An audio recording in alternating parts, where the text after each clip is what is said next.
প্রিয় শিক্ষার্থীবৃন্দ, আসসালামু আলাইকুম রহমতুল্লাহ। আশা করি সবাই ভালো আছো। আমি তোমাদের সামনে হাজির হয়েছি রসায়ন দ্বিতীয় পত্র প্রথম অধ্যায় নিয়ে।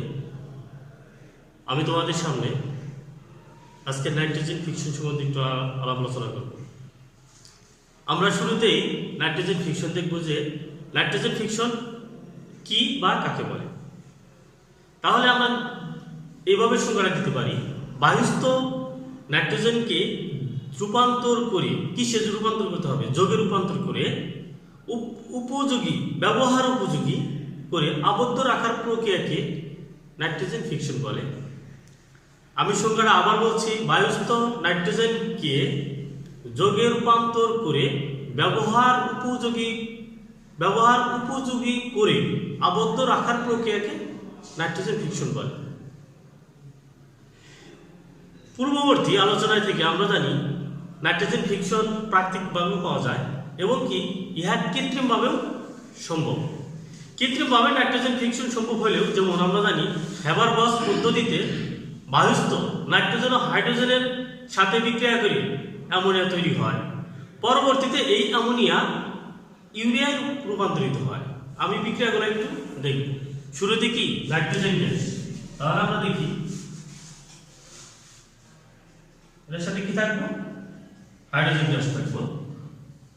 আর এটার সাথে আমরা দিচ্ছি Fe Al2O3 450 থেকে 500 ডিগ্রি সেলসিয়াস এবং 200 atm চাপ দিলে আমরা কি তৈরি হবো, NH3। যদি আমরা সমতাকরণ বিক্রিয়া করি তাহলে আমরা এইভাবে লিখতে পারি। এখন এই অ্যামোনিয়ার সাথে কি বিক্রিয়া করব আমরা, NH3। এই অ্যামোনিয়ার সাথে আমরা যদি কার্বন ডাই অক্সাইড যদি করি 150 ডিগ্রি সেলসিয়াস তাপমাত্রায় এবং উচ্চ চাপ, কি চাপ, উচ্চ চাপ, তাহলে আমরা কি পাবো, ইউরিয়া পরিণত হবে। ইউরিয়ার সঙ্গে আমরা লিখতে পারি যে CONH2NH2। তার মানে কি, এটা ইউরিয়া। আমি তোমাদের বলছিলাম যে অ্যামোনিয়া তৈরি হবে নাইট্রোজেন হাইড্রোজেনের সাথে বিক্রিয়া করে এবং কি অ্যামোনিয়ার সাথে কার্বন ডাই অক্সাইড বিক্রিয়া করে কি তৈরি হবে, ইউরিয়া পরিণত হবে। আমরা এটাও জানি যে অ্যামোনিয়া থেকে ওয়াসার পদ্ধতিতেও নাইট্রিক অ্যাসিড উৎপাদন করা কি সম্ভব এবং কি বিভিন্ন নাইট্রেট লবণ উৎপাদন করে সার হিসাবে কি করা যায়, ব্যবহার করা যায়। কোন পদ্ধতিতে, ওয়াশ অল পদ্ধতিতে। তাহলে আমরা ওয়াশ অল পদ্ধতিতে আমরা একটু দেখব যে কোথায় থেকে কি তৈরি হয়। আমরা শুরুতেই দেখব যে অ্যামোনিয়া NH3 যদি হয় এর সাথে কি বিক্রিয়া করব, O2, তার মানে কি অক্সিজেন PT 900 ডিগ্রি সেলসিয়াস। কত ডিগ্রি সেলসিয়াস, 900 ডিগ্রি সেলসিয়াস করলে আমাদের এত কি বাষ্প। আমরা যদি সমতাকরণ করি তাহলে আমরা এইভাবে সমতাকরণ করতে পারি। তারপরে আমরা কি করতে পারি, এত এর সাথে এটা বিক্রিয়া করলে আমরা 2NO2 করতে পারি। তার মানে কি এখানে আমরা সমতাকরণ করতে পারি। এটা কি তৈরি হলো, আমাদের গ্যাস তৈরি হলো। এটা আমাদের দেওয়া আছে। তারপরে আমরা দেখি 4NO2 এর মাধ্যমে আবার কি নেব আমরা, অক্সিজেন গ্যাস এবং 2 অণু পানি লিকুইড। আমরা কি পাবো, HNO3। সুপ্রিয় শিক্ষার্থীবৃন্দ, আমি আগেই বলেছি যে আমরা এই অ্যামোনিয়া গ্যাস থেকে বিভিন্ন প্রকার কি লবণ পাবো। যে লবণটা হতে পারে অ্যামোনিয়াম নাইট্রেট, ক্যালসিয়াম নাইট্রেট ইত্যাদি। তো আমাদের নাইট্রোজেন যেভাবেই ফিকশন করা হোক না কেন আমরা কি ইহা আবার পুনরায় পাবো। এই পুনরায় পাওয়ার কারণেই আমরা যা উৎপাদন সম্ভব তা হবে আমাদের কি নাইট্রোজেন ফিকশন বিক্রিয়া। এতে প্রায় 20% নাইট্রেট কি থাকবে, বিদ্যমান থাকবে। আসলে দূষক একটি রাসায়নিক দ্রব্য যা পরিবেশের উপর ক্ষতিকর প্রভাব ফেলে এবং পরিবেশের মাত্রার সাধারণ গ্রহণযোগ্য মাত্রার চেয়েও কি অধিক হয়। সুপ্রিয় শিক্ষার্থীবৃন্দ, আমরা জানি সাধারণভাবে আমরা পরিবেশে যেভাবে চলাচল করি, যদি এর মাত্রাটা আরও বেশি হয়ে যায় তাহলে কি আমরা এই পরিবেশে গ্রহণ করতে পারবো না। আমরা নর্মালি একটা তাপমাত্রা থাকলেও কি পরিবেশের সাথে খাপ খাওয়া চলতে পারি। এই জন্য তোমরা সংজ্ঞাটা এইভাবে লিখবে যে দূষক পদার্থ হলো একটি রাসায়নিক দ্রব্য যা পরিবেশের উপর ক্ষতিকর প্রভাব ফেলে এবং পরিবেশের মাত্রা সাধারণ গ্রহণ মাত্রার চেয়েও কি হয়, অধিক হয়, তাকে দূষক বলে। আমরা জানি যে বায়ুতে স্বল্প মাত্রায়, অর্থাৎ বায়ুতে স্বল্প মাত্রায় কি থাকে, কার্বন মনোক্সাইড থাকে। কি থাকে? কার্বন মনোক্সাইড থাকে। এই বায়ুতে যেটা থাকে এটা আমাদের কি চলাচল সম্ভব হয়।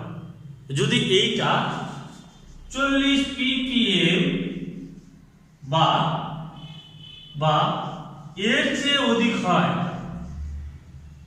এর চেয়ে কি হয়, অধিক হয়, তা আমাদের পরিবেশের জন্য কি হুমকি স্বরূপ। এটাই হচ্ছে দূষক। আমরা জানি দূষক দুই প্রকার। দূষক কয় প্রকার? দূষক দুই প্রকার, যথা এক নম্বর কি প্রাইমারি দূষক। কি দূষক? প্রাইমারি দূষক। দুই নম্বরে কি সেকেন্ডারি দূষক।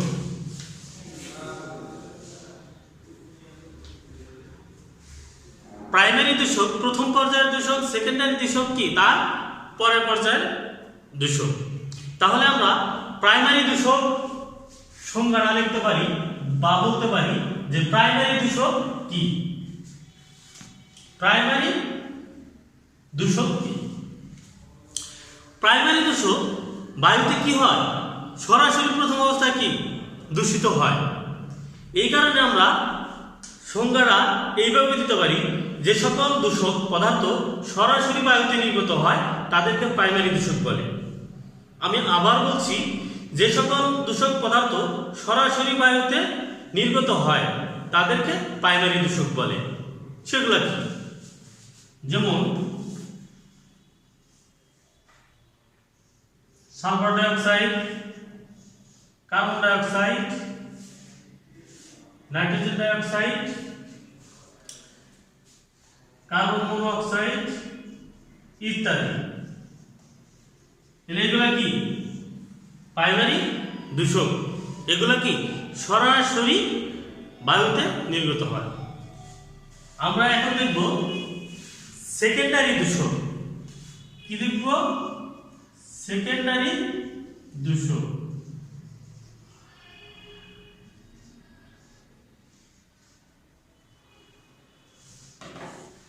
তাহলে সেকেন্ডারি দূষক কাকে বলে? সেকেন্ডারি দূষক কাকে বলে? যেহেতু প্রাইমারি দূষকটা কি ছিল, সরাসরি বায়ুতে নির্গত হইত, কিন্তু সেকেন্ডারি দূষকটা কি হবে, সরাসরি বায়ুতে নির্গত হবে এবং এই বায়ু থেকে বিভিন্ন প্রকার দূষক সৃষ্টি হবে। সেটাই হবে কি সেকেন্ডারি দূষক। এই জন্য আমি সংজ্ঞাটা এইভাবে দিতে পারি যে যখন একটি প্রাইমারি দূষক বায়ুতে উপস্থিত থাকার সময়ে বিভিন্ন রাসায়নিক পরিবর্তনের ফলে নতুন দূষক পদার্থে পরিণত হয় তাদেরকে সেকেন্ডারি দূষক বলে।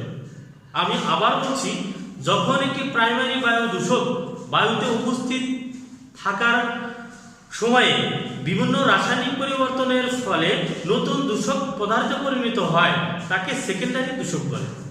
তাহলে সেকেন্ডারি দূষকগুলো কি কি আমরা একটু দেখি। যেমন সেকেন্ডারি দূষক, কি লিখতে পারি? Dimethyl mercury. কি লিখতে পারি? Dimethyl mercury. কি? Dimethyl mercury. সংজ্ঞাটা এই সংজ্ঞাটাও আমি লিখে দিলাম, তারপরে লিখতে পারি আমরা ওজোন। কি লিখতে পারি? Ozone, O3। তারপরে আমরা লিখতে পারি SO3, সালফিউরিক অ্যাসিড, ইত্যাদি ইত্যাদি। এই জন্য আমরা বলতে পারি সেকেন্ডারি দূষকটা হচ্ছে কি, প্রাইমারি দূষক তো পড়বেই সরাসরি, তারপরে কি নতুন দূষকের সৃষ্টি হবে, যা এই ডাইমিথাইল মার্কারি, ওজোন, সালফেট এবং সালফিউরিক অ্যাসিড এগুলা কি নতুন নতুন দূষকের সৃষ্টি করে। আমরা এখন দেখব গ্রিনহাউস গ্যাস। গ্রিনহাউস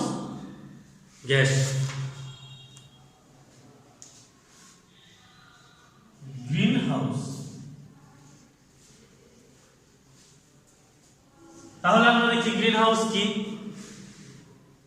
গ্রিনহাউস মূলত হচ্ছে শীত প্রধান দেশে হয়ে থাকে। এই জন্য আমরা বলতে পারি যে শীত প্রধান দেশে শীতকালে ফুল, ফল, শাকসবজি উৎপাদনের উদ্দেশ্যে তাপ ও আর্দ্রতা নিয়ন্ত্রিত যে স্বচ্ছ দেওয়াল ও ছাদ বিশিষ্ট কাচের ঘর তৈরি করা হয় তাকে গ্রিনহাউস বলে।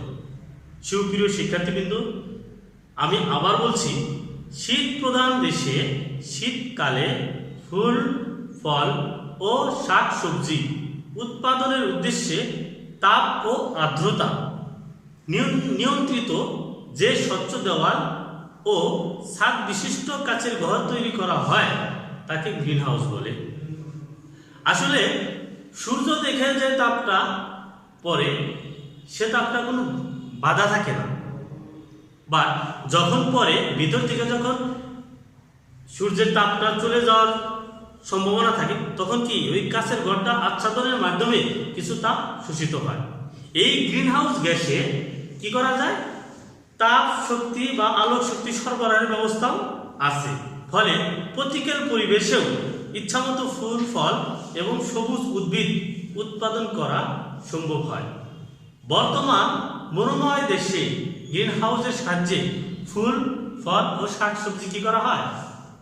উৎপাদন করা হয়। এখন আমরা দেখব গ্রিনহাউস গ্যাস। কি দেখব আমরা? গ্রিনহাউস গ্যাসটা কি? শুধু গ্রিনহাউস তৈরি করলে হবে? গ্রিনহাউস গ্যাসটা হচ্ছে বায়ুমণ্ডলে বিরাজিত যে গ্যাস ভূপৃষ্ঠ থেকে বিকিরিত অবলোহিত বিকিরণ শোষণ ও নিক্ষেপণের মাধ্যমে গ্রিনহাউস প্রভাবে অবদান রাখে তাকে গ্রিনহাউস গ্যাস বলে। আমি আবার বলছি, বায়ুমণ্ডলে বিরাজিত যে গ্যাস ভূপৃষ্ঠ থেকে বিকিরিত অবলোহিত বিকিরণ শোষণ ও নিক্ষেপণের মাধ্যমে গ্রিনহাউস প্রভাবে অবদান রাখে তাকে গ্রিনহাউস কি বলে? গ্যাস বলে। তাহলে গ্রিনহাউসের গ্যাস কোনগুলো হতে পারে? যেমন যদি আমরা ধরে নিই, কি ধরবো? কার্বন ডাইঅক্সাইড, মিথেন, সিএফসি,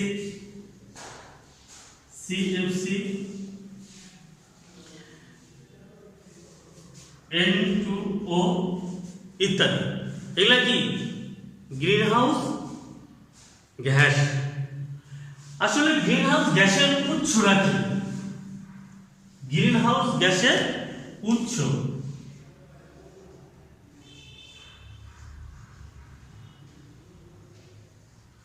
যদি বলি আমরা এক নম্বরে দিয়ে দিলাম যে কার্বন ডাইঅক্সাইড থেকে কি উৎস? কোথায় থেকে? কার্বন ডাইঅক্সাইড এর উৎস। আমরা যদি এভাবে বলি যে বিভিন্ন কলকারখানা বিদ্যুৎ উৎপাদন ও রান্নার কাজে ব্যবহৃত জীবাশ্ম জ্বালানি দহনের ফলে কার্বন ডাই অক্সাইড উৎপন্ন হয় এবং তা বায়ুমণ্ডলের মাধ্যমে কি করে ছড়িয়ে পড়ে। তার মানে গ্রিন হাউসের গ্যাসের উৎস কি হলো একটা কার্বন ডাই অক্সাইড। আমরা 2 নম্বরে দেখব মিথেন গ্যাসের উৎস।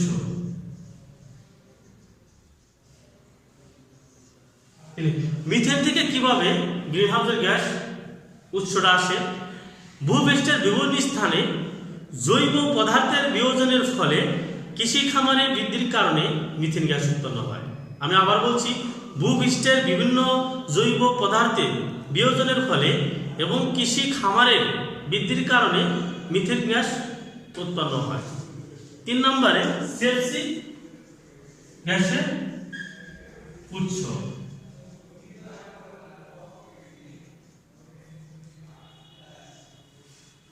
আমরা জানি যে সিএফসি কি ক্লোরোফ্লোরোকার্বন।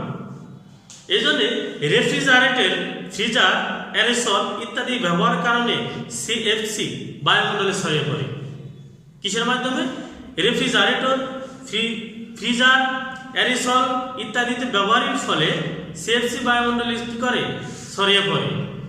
নাইট্রাস অক্সাইডের উৎস। আমরা 4 নম্বরে কি দেখব? নাইট্রাস অক্সাইডের উৎস। নাইট্রাস অক্সাইডের উৎসতে কিভাবে হয়? কৃষি কাজে কৃত্রিম রাসায়নিক সারের ব্যবহারের ফলে বায়োগ্যাস দহন এবং মোটরযান, বিদ্যুৎ কেন্দ্র, জীবাশ্ম জ্বালানি দহনের উপজাত হিসাবে নাইট্রাস অক্সাইড কি হয় উৎপন্ন হয়। এছাড়া বজ্রপানির ব্যবস্থায় বিভিন্ন কলকারখানা থেকেও নাইট্রাস গ্যাসের যুক্ত হয়ে কি করে বায়ুমণ্ডলে মিশে যায়। আমরা এবার দেখব জলীয় বাষ্প। কি দেখব? জলীয় বাষ্প।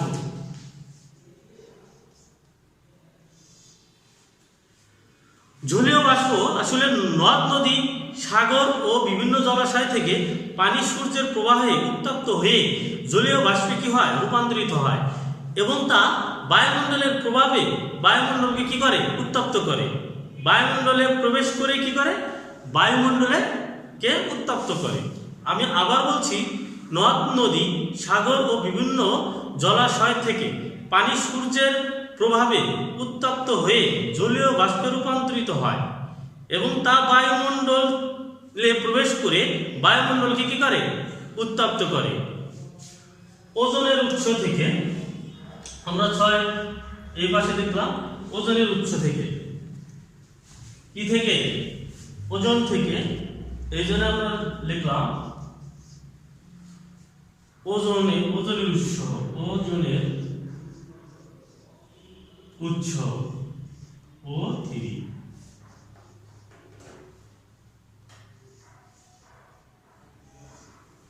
ওজনের উৎসটাকে আমরা দেখব এখন। ওজনের উৎসটা হচ্ছে বায়ুমণ্ডলের নিম্ন অংশ মানে ট্রপোস্ফিয়ার।